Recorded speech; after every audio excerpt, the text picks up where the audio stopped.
Здравейте! Реших да се предизвикам да създам своя собствена игра.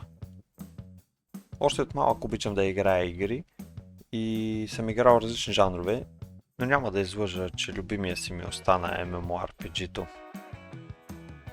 Затова реших да си направя своя игра. За целта ще използвам основно Blender и Unreal Engine 5. Направих си бърз план какво искам да включва играта, както и как да изглежда моя UI. Обаче ще ми трябва малко помощ.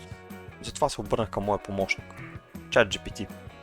Обясних му надълго и на широко какво искам да включва играта и го помолих да ми помогне с организацията на проекта, както и да генерира няколко картинки, които да ми помогнат да визуализирам ясно идеята. След което запазих всичката информация в Canva, така има малка документация на това, което искам да създам.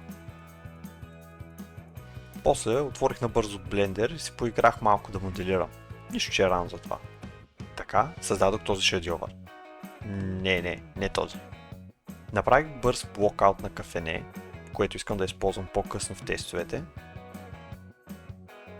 След което седнах да обработя това кратко видео, за да го кача в YouTube и да стана милиардер.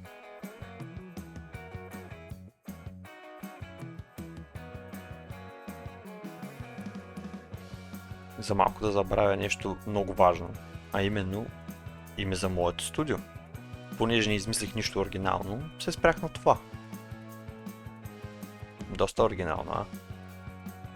После си поиграх да направя някакво начално лого и кратко интро за видеото.